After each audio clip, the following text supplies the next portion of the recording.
Hi there. Okay, so for my video today, I wanted to take on quite a big subject really, and I'm going to try and shrink it down and précis it a bit. So I want to talk about wokeism, and I want to talk about postmodernism, and I want to talk about the transgender movement. And I'm going to sort of interlink all three things because they are all linked. And yes, that's going to be the subject of the video. So if that's your thing, great. Pull up a chair, grab a coffee, and we'll just see how this goes. And if that isn't your thing, it's completely understandable. And yeah, no worries there at all. So yeah, but if this is your thing and you're still here, that's really great. The reason I wanted to talk about this is because a couple of days ago, a friend asked me to define wokeism. And we got into a bit of a chat about it. And it made me think about all sorts of things. It made me think about the idea of how attached we can get to our ideas, because I was quite attached to it. But over time, you can get attached to an idea, but sort of lose touch of the reasons why you're attached to it in the first place. I think that happens a lot in our society. I think one of the reasons the left and the right and the schism between the two is in part because of these reasons, because people are so entrenched into their ideas, but they can't necessarily remember those core values that got them thinking a particular way. So I think it's always good to challenge yourself at any step of your journey, whatever you're into, whatever you know, challenge yourself, question everything, and question your own beliefs as well. It's a really good idea. Because very often, as I say, we get attached to ideas, and sometimes that's got some reality behind it, and sometimes it doesn't. But with wokeism, I am still attached to the idea that I'm a little bit anti-woke. And making that statement is problematic because it's a very broad, sweeping statement to make. But let's just say there are some ideas that I believe in the woke culture to be a problem. I'm going to try and illustrate why in this video. I'm going to try and keep the video down to, let's say, between 20 minutes to half an hour. That's why I just want to stick to those three topics. I'm going to try and précis some big ideas within postmodernism. So I'm not going into any depth. Okay, if you're here to hear about Lyotard or Baudrillard or anything like that, I'm not even going there. Okay, I'm just going to précis some of the core ideas within postmodernism. Not least because I can't remember some of the ideas of Lyotard and, Baudrillard. I remember a bit more of him because of the film The Matrix, and, that was pretty cool at the time and all the rest of it. But anyway, that's going off on a slight tangent. So I think before I start as well, I have to add a bit of a caveat, and the caveat is that I really like all people, okay? Absolutely nothing against any particular types of people. So if you're transgender and you're happy, that's absolutely great. My problem is with the movement that has become such a fixed movement, and I believe it's deeply problematic. I don't think it has the data to support it being such a fixed movement, pushing this idea as it does onto young kids in some instances. And I think it's problematic for all sorts of reasons. And I'll go into that a bit later down the line as well. But I think with regards to the transgender movement, I think that's a really good example of a movement that hasn't sought to question its own embedded ideas. And as I say, that's really important for everyone to do. And I think it's important for all sorts of reasons. The more you question your own ideas, the stronger you will, a stronger a narrative will emerge, because the more you question, the more you build something stronger, if that makes any sense. So the more you'll find flaws, and you can fix the flaws and therefore build a more robust argument. That's what I'm getting at, really. Everything should be questioned. The problem is, because it's a protected thing, the whole transgender movement, not only is it not questioned, not able to be questioned, it's untouchable. It's untouchable. You are not allowed to ask questions of it, not really. And we should be able to, without seeming to be seen to denigrate. It's got a bit hysterical in places. Some people who seek to ask questions are instantly called TERFs when perhaps they are not, or transphobes, etc. There's a lot of hysteria within the movement as well, So I just think there are problems there. And I'll come on to those in a bit as well. And I'll try and do it in a decent way. As I say, I don't have a problem with trans people, but I have a problem with a movement that tries to make out it's infallible when it blatantly is not. So there's that. But we'll start with wokeism then. So wokeism, what is it? And I was asked this the other day and I made a bit of a meal out of answering it. But wokeism ultimately seeks to protect people, doesn't it? Because wokeism is looking at the world around us and it's saying, okay, so this group of people is marginalised over here. We will seek to uplift them, take away any marginalisation through the nature of language, through the lens of the language that we use, in order to try to ameliorate, to soften, to lift them up, to take away stigma, to take away any lens by which we could view them as less. So it's sort of like an offshoot then of political correctness. So that's going to be my first look. So it's a noble aim, isn't it? To try to seek to protect people is a noble aim, but I feel like this noble aim has become twisted. And one of the ways it's become twisted, I believe, is because it's using language to look at the world and then to reframe the world. And you might say, well, what the hell's wrong with that, Sarah? And I would say that simply changing the terms of a thing, oh God, I'm going to put this really clumsily now. Simply changing the terms by which we use to describe a thing does not change the intrinsic qualities of the thing in itself. And if anybody knows what the tits I'm on about, please do say in the comments below. I know what I mean. I'm going to try and put that in a far less clumsy way. Oh my God, it's going to be a long video. Might need a second cup of coffee at this junction. I can only apologise. Okay. Basically, that is to say, there could be an objective truth, right? But we might not like the objective truth. Maybe the objective truth does seem to be hierarchical or something, okay? So we use language in order to remove the structure we don't like, the thing we don't like. But the problem still remains. The truth of the thing is the truth of the thing. It doesn't matter if you change the language you use to describe the thing. Does that make any better sense? I think, hopefully. Yeah, bit clumsy. But this is about my third attempt at this video, so I'm going to try and stick with it.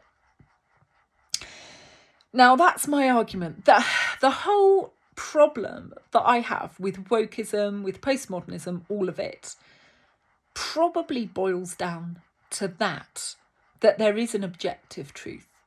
There are objective truths, plural. There is an objective reality. And we want to see things through a different lens. We want to see things through this kinder, softer lens. We want to place these nice, kind values onto the thing to make it palatable. But is that necessarily the truth? That, to me, is what it boils down to. The whole pro and anti-woke argument possibly hinges upon that very idea, to me anyway. So, you might be thinking, or you're probably not, why does postmodernism play a role in all of this? So basically, postmodernism came on the back of modernism, bloody problematic movement.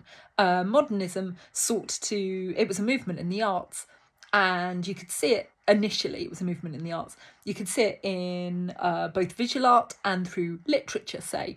A new way of looking at things, a new way of seeing, playing with ideas that we had held to be absolute and true.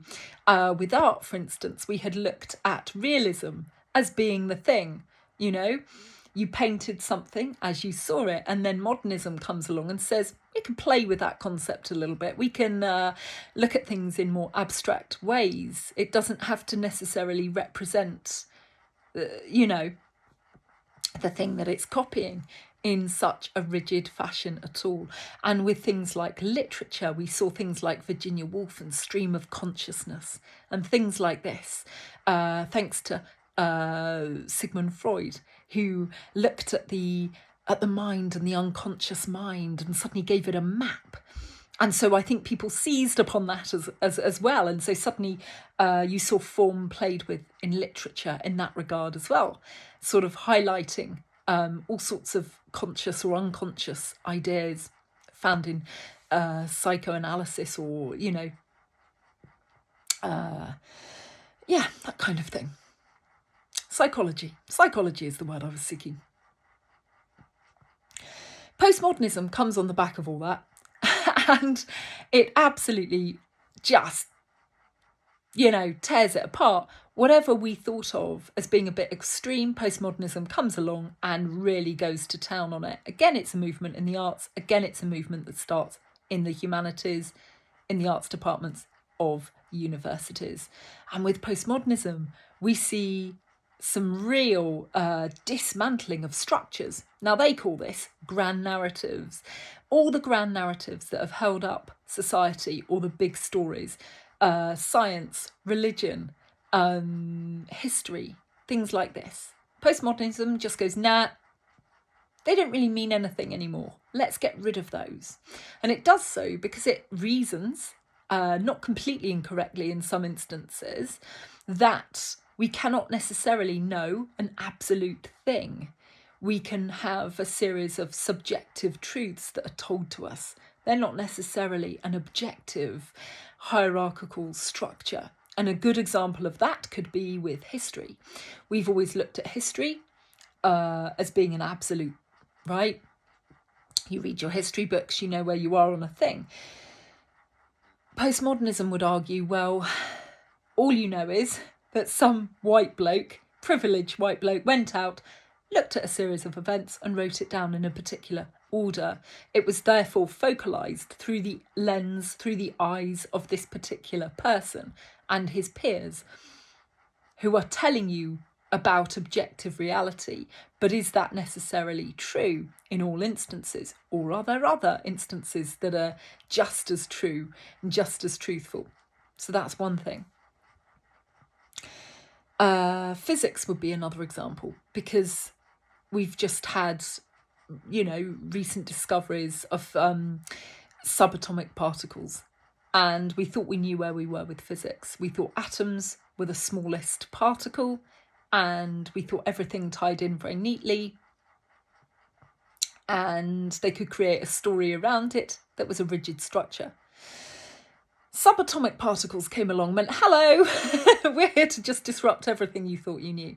So suddenly we've got a particle that can also be a wave and maybe a particle, depending on how you look at it, which sort of lends an idea that consciousness plays an active role in the world around us, in determining the world around us potentially, which is just incredible and has these sort of ties to Eastern religion, but tears the absolute, tears apart the idea that we knew where we were with our universe, with principles of physics. So you see various ideas come tumbling down. Language is suddenly itself seen as this fluid thing. Nothing can be known absolutely. Therefore, everything is a bit suspect. Ideas sort of slip into other ideas, and nothing is known and nothing is rigid. Part of the problem, though, is that you are not known and you are not rigid. A book you pick up, thanks to Roland Barthes, perhaps, and his essay on the death of the author, a book.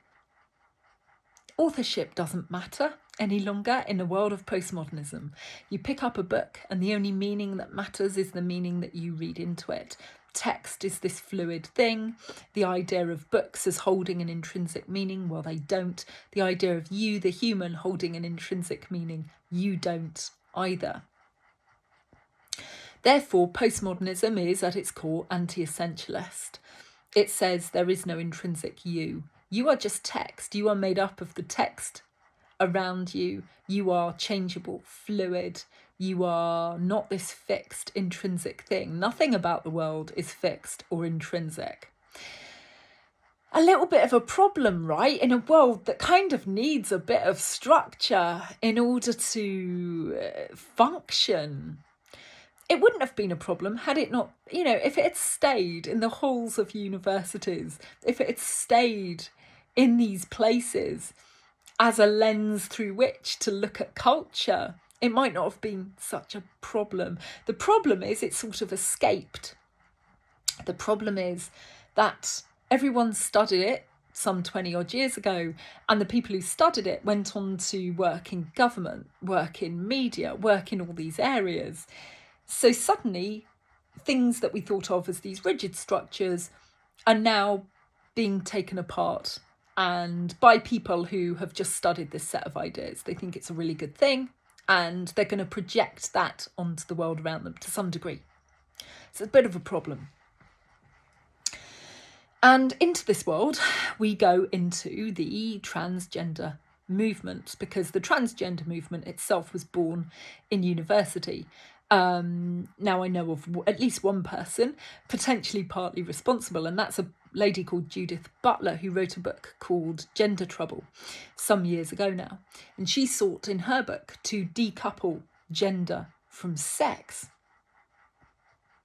So just bear in mind that the origins of the transgender movement were not from biology or science, but from postmodernism and a set of ideas in which the body could be anything.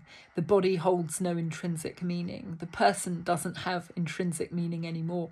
And I would add, we kind of know from various studies in science prior to all this that we're a mix of nature and nurture. We're not the tabula rasa that postmodernism would have us be.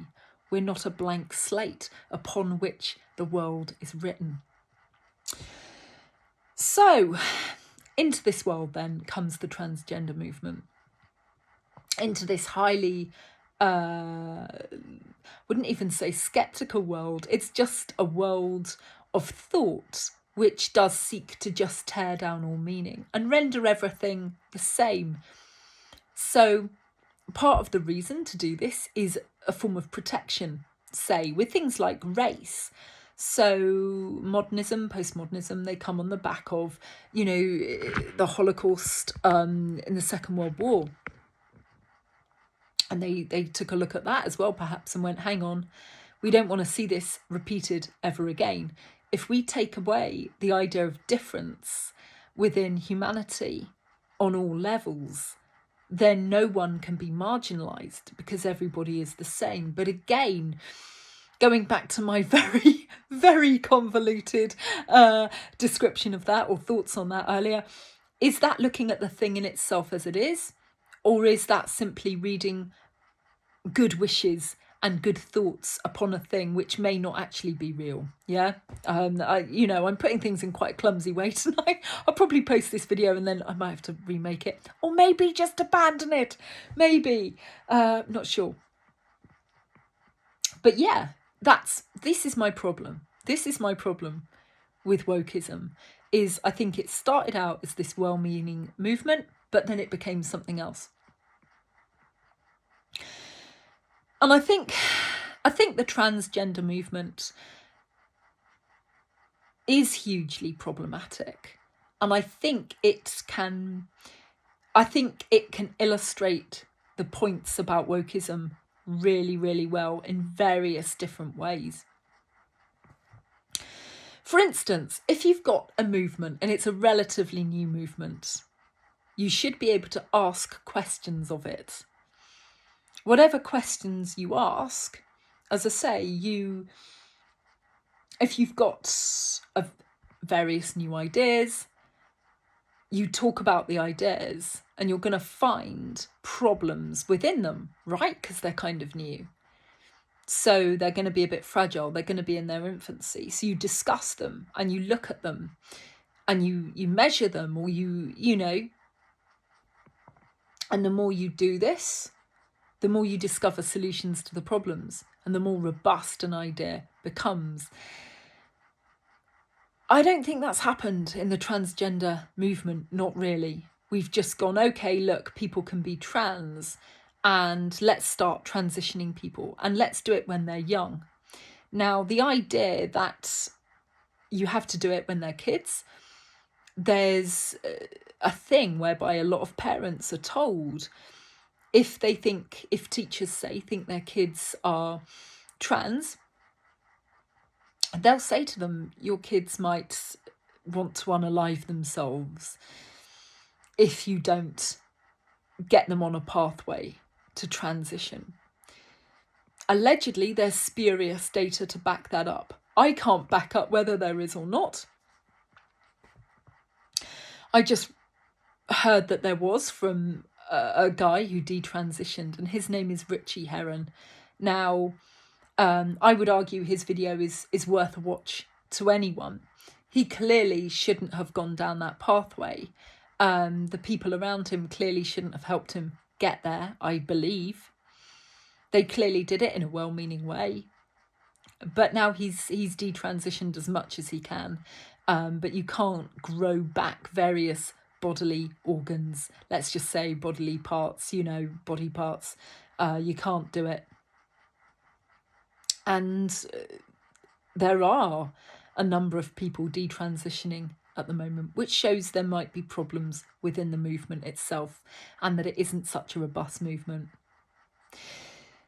And if you've got a movement like that and you're going to get kids involved, it's got to be as robust as hell, right? Because otherwise there are kids who are going to become sterile, they're going to become infertile, potentially, depending upon how far they get down a path. If they realise, oh gosh, I made a mistake, it isn't like a light switch. You don't just switch it on, switch it off again, and everything is fine and everything is restored. That isn't the case. There are remnants left of the previous sexuality, and they might be quite pronounced, the previous gender, let's say. In terms of the care given, in terms of the pills, it's referred to as gender-affirming care. And the hormone therapy, the hormone pills that people are given, now it's emerging there's potentially health risks taking these pills. They might be quite small, I don't know. They might not be, I couldn't tell you, but I do know they're there. And we're talking about osteoporosis, we're talking about potential for heart attacks, we're talking about potential for strokes. There may be other health risks as well. Part of the problem is there is no long-term data. You probably will end up infertile, etc. So there are problems. And as I say, with people detransitioning, the problem is, and I know I've been quite long-winded in my approach about all this, part of the problem is that detransitioners are not heard and not seen. They are shunned by the trans community, okay? Why? It's a fragile community and it doesn't want anything else to make it look even more fragile. So it will shun these people. They don't exist. They're persona non grata. Their stories do not matter, And actually I tried to, I wrote something on Facebook a little while ago about the trans movement. And I said, look, there are some detransitioners out there. This is a problem. And one of my friends immediately came up and said, oh, I don't believe it. I don't believe there are problems. And I said, well, there are some videos on YouTube, to which she just laughed. Literally, her thought was, it's on YouTube, therefore it isn't real. And I'm like, hang on a minute. How could you possibly make that determination? Based upon what? Okay, this isn't in a textbook, this isn't in a science manual. This is just a person on YouTube. And you could say, well, they're doing it for financial gain. And you go, but they've just lost their sex organs, okay? They've just lost body parts. They are clearly a bit traumatised. Why would you do that for money? What would their motivation be, really, other than possibly to help other people and go, look, this happened to me. I made a terrible mistake. Please think before you go down this road, So her view for wanting to back this up, not even look, potentially because she has trans friends and she wants to protect them at all costs. And a little while ago, I read an open letter by a group of psychiatrists online. This is going back a few years. I couldn't find the letter since. But the letter basically said, we want to protect the trans community. Having a diagnosis of gender dysphoria potentially makes a vulnerable community more vulnerable. And it was talking about the wider umbrella, the LGBTQIA plus. Is there a question mark in there now as well? Yeah. I might have even said that a bit of the wrong way round at the end. I'm not even sure, but I think I've got most of the, different genders, etc. in there. But yeah, their idea for wanting to remove the label of gender dysphoria was to protect a community, not because the reality supported it, not because that's a label that can now be removed, because it's so ubiquitous, because everybody feels it, because there is no need for a label anymore. No, they wanted to remove the label to protect a community. And that, to me, is a fantastic example of how we might be looking at seeking to protect a group of people by using language to frame the narrative, but not necessarily looking at the reality of the thing. And in so doing, are we not doing a fantastic disservice to the people involved, to all people involved, to new people who come along and who seek to transition without much knowledge of detransitioners, because they are shunned by the community and not spoken of? They are the thing that shall not be named. It does a disservice to them. It does a disservice to everybody else, because it gives us falsehoods as truth. It tells us that this is a robust community, that this is a robust solution. It is not. Earlier this year, we had an independent inquiry, back in maybe May, something like that. There was an independent inquiry. Was it called the Cass Review? I think it was. And the independent inquiry found that there was no good reason to give hormone pills to kids. It couldn't find good reason to do that.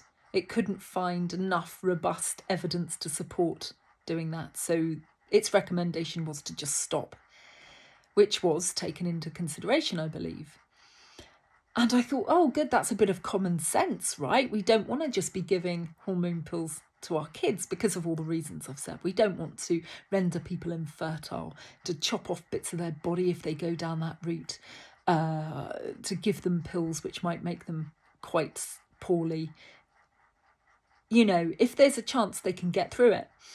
And bearing in mind, there was a study done a little while ago, and the study suggested, I think it was a bit of a longer term study as well, and it suggested that in the majority of cases, and maybe up to about 80% from memory, and I could be wrong, that people who were just left to their own devices, who were suffering gender dysphoria, or let's say just difficulties accepting their own gender, left to their own devices, they got through it and they were okay. And they went on to become accepting of their gender. Now that's huge, isn't it? That's potentially huge if it was 80%, but even if it was 60 or 70%, say, that's still worthy of consideration. Doctors have now pushed back against the Cass Review's findings, and they want to continue giving hormone treatments to kids, I believe. Now, that's a problem to me. Why would you seek to push back against an independent review? Why would you not wish to take on board the ideas from that review? I don't know. As well, one consideration could be the fact that this is a growing multi-billion-dollar industry, okay? And it seeks to get even bigger over the next few years. It's already huge. I can't remember sort of figures off the top of my head, but it's pretty big. We live in a world where things are not always as they seem, and medical interventions sometimes are more about the profits gained than the patient's healthcare. And there's evidence out there to support that as well. If you wanted to do any sort of Google search, you could find all manner of scandals. And it's been the case for over the years. Sometimes doctors are encouraged to push a particular treatment pathway or a particular pill, but it's about profit ultimately, you know?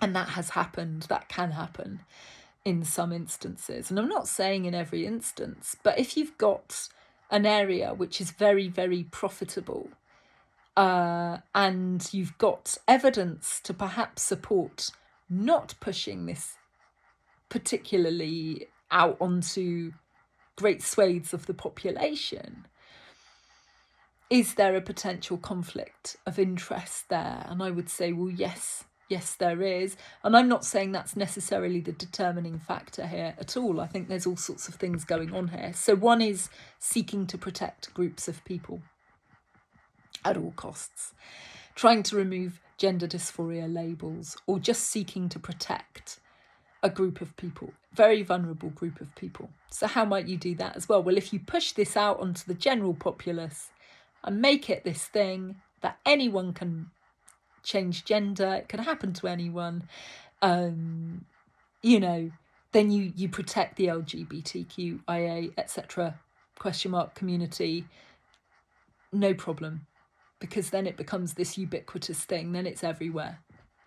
Is that necessarily true? No, not necessarily. We're going to need a bit more data, perhaps a bit more studies done to look into it. Now, we know, don't we, that some people from birth have problematic chromosomes, let's say, that don't necessarily render them male or female, and maybe they're assigned male or female at birth, but maybe they don't quite feel it, and so on and so forth. Yes, of course, those cases actually exist. Yes, it's a problem. Does that mean that this should be pushed out onto vast swathes of the population? Again, I would say no. I'd say we just need more evidence. And the Cass review was an excellent starting point at having an independent review. I'd say we need more independent reviews. Before you push out a very big idea onto a population, you have to hope the big idea is very robust. If, at its most negative, it renders people infertile, it changes their gender. These are pretty big ideas. So you want to be careful and you want to know what you're doing, because you want the bare minimum of suffering. You want the bare minimum, and let nobody really coming forward to say, oops, they made a mistake with me and now I can't have kids and now I'm stuck in a bit of a nightmare scenario. Which at worst it's happening. As I say, Richie Herron is one example. There was another lady, Chloe Cole, who was interviewed by Jordan Peterson a little while ago, who also had medical intervention and came to regret it and realised that no, she was not trans at all. You know, there are all sorts of reasons people think they're trans when they're not as well. One reason could be, in the case of women, apparently autistic women can get caught up in this quite easily when they're not. So whatever robust markers people think are in place, they're just not there. And you add in things like herd mentality, and you end up perhaps with the situation that we've got, where this is such a protected thing that if you start to speak out against it in any way, you can really get shot down in flames. You can get told that you're transphobic and things like this. Again, these ideas come from a well-meaning place that these people need protecting. They do. We can criticise the idea without criticising the person. So we can leave ad hominem attacks out of it, but we must be able to look at it as a whole, and we must be able to say, is it right? Is it true? Is it real? Are these ideas more flight of fancy? Do they have, are they stable? Are they robust ideas? Do we not need to wait with regards to our kids? As a movement, it just needs an awful lot of questions. Not least, in some instances, you hear stories of, and I'm not sure if this was Canada, the idea of the state taking control and saying if your kid wants to be trans, the parents shouldn't have any say in this at all. And I think a lot of parents would have something to say about it. Part of the problem is people don't want to be seen to be a transphobe, so they don't want to speak out. Another part of the problem is that when you've got such herd mentality going on, when you've got people believing in this movement to the degree that they do, people find that very hard to speak out against, don't they? Because you're speaking out against literally the whole medical profession now. Everybody seems in lockstep, in agreement that this is a good thing and cannot be criticised. But as I say, if you've got a really good idea, it should welcome criticism, because it should be robust enough that it can take on board criticism. And if the criticism is valid and it isn't that robust, then it takes it on board in terms of, how can we do better then? How can we improve? So to me, the gender movement as a whole is deeply problematic. And some people have come out in very extreme ways and been very rude about people and the ideas within it. And that's not helpful either. But you could see it as an extreme reaction to a problem that isn't looking to try and make the situation any better. It isn't trying to improve itself. It isn't welcoming criticism. It isn't welcoming ideas. It just says this is the way of things, and we have to just deal with that. And the pushback is, unfortunately, it can mean in some instances there's been some extreme knee-jerk reactions against the movement, which isn't helpful either. So that's just one area that I believe wokeism can be a problem, because wokeism seeks to protect, sometimes at all costs, sometimes to the actual detriment of reality, potentially. That's just one area. And there are other areas as well. That's just one. That's all I've had time for. This is coming up to 40 minutes now. But as I say, I wanted to make the video because it helps me examine my own ideas. Because I've been moaning a lot about wokeism lately as well. And it helps me examine my ideas. Do I still have valid reason to moan about wokeism? Well, I would say yes, I do. The ideas within it are nice, but they've been taken to an extreme. When we look at the world around us, it's very nice to want to dress things up in flowery language to try to make the world a fairer place. But the language has to take reality into account as well. And if we stop doing that because we don't want to piss off a certain group of people or hurt a certain group of people, and we don't, of course we don't. But if you start changing language to match a desired reality instead of the actual reality, you've got a schism. You've got a schism. And what happens is, as we can see now, we've got detransitioners speaking out to say, hang on, I've been sold something. I've been missold something. It wasn't what I thought. It didn't help me in the way I thought it would. I shouldn't have had this surgery. I shouldn't have had this treatment pathway. And hopefully at some point in the future, there will be a point where the movement itself can actually take a look at these accounts and speak about them and then incorporate them and work out how it can do better, how it can better serve people. And some people could say yes, but there's been gender bending ideas in society long before this came along. It's always been a thing, and so on and so forth. And yes, there have, of course there have. But do we need to give people drugs? Do we need to change people's gender? Is it even really possible when we say a man can be a woman? You know, at what point? And this is why there's so many problems as well, because you can start asking, well, what makes a woman? What makes a man? And a lot of people flounder with this. And they're going to, because at what point? At what point? What are we talking about? Really, we're talking about feelings. We're not even talking about chromosomes, not necessarily. Are we talking about a brain scan? Well, perhaps not everybody who has a diagnosis of gender dysphoria might have had a brain scan, etc. They might have not necessarily had chromosomes tested or whatever, but they think they know how they feel. And the problem there too is changeability. Many years ago, I read an article, and it might have been in the Telegraph, and I tried searching for that again recently and I couldn't find it either.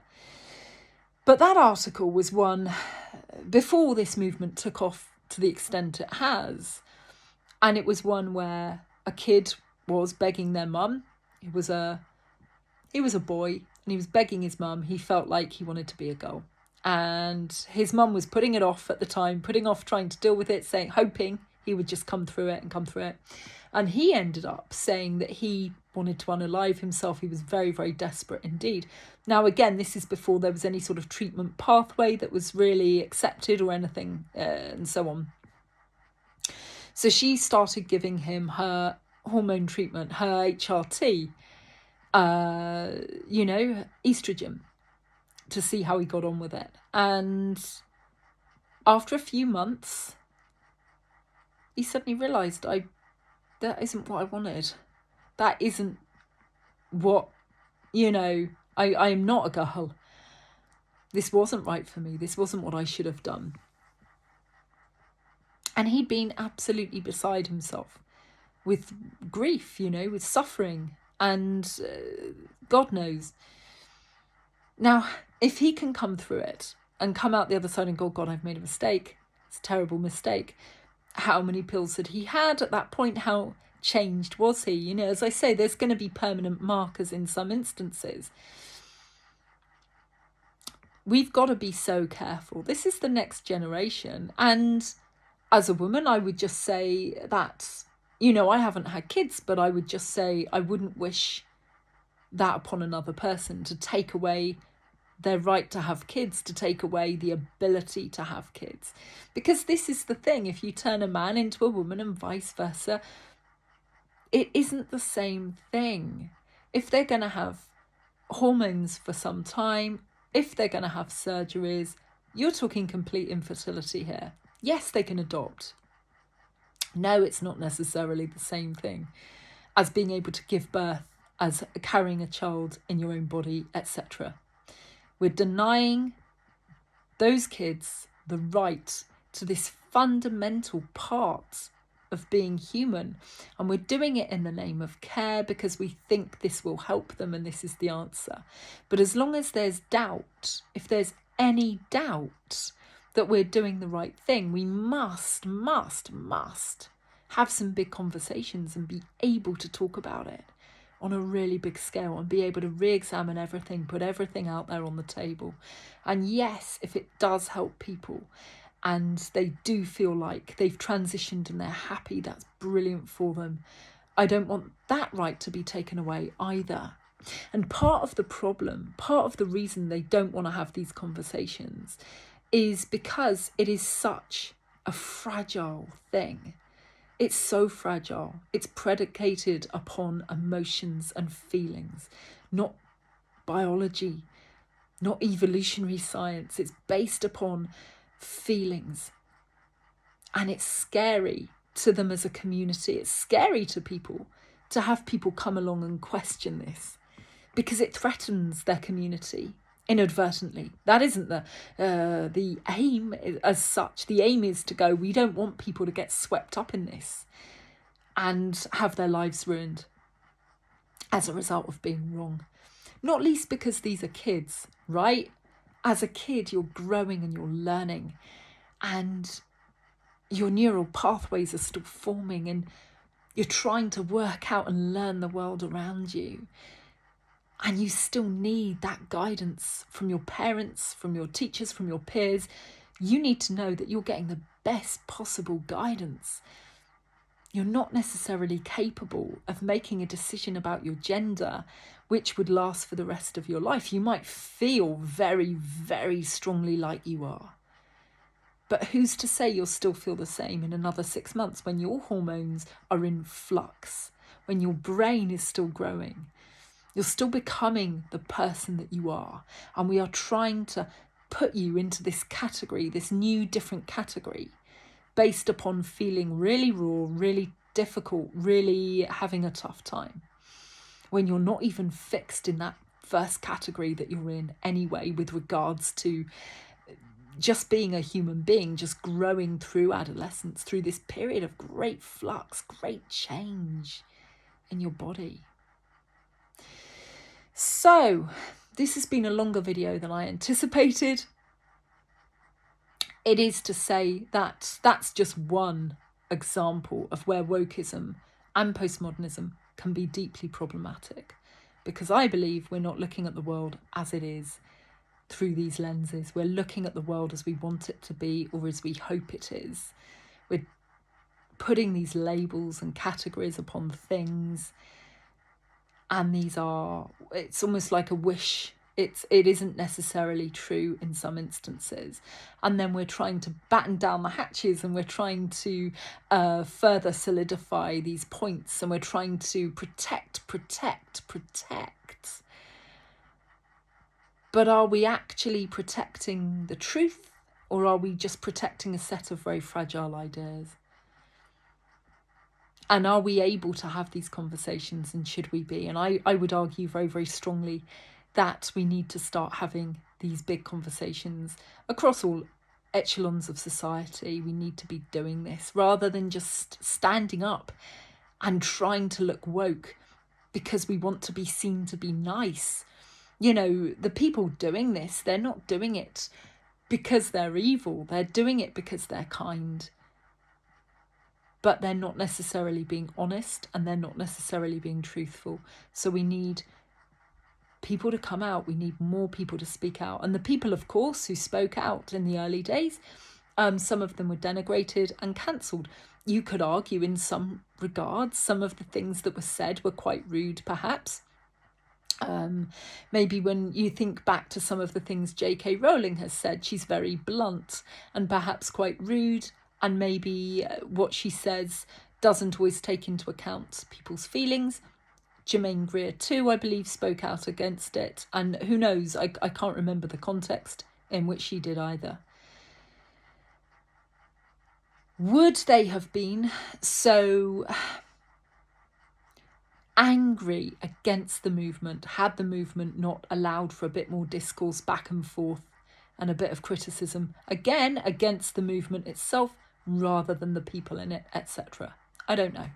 I suspect that would have been the case.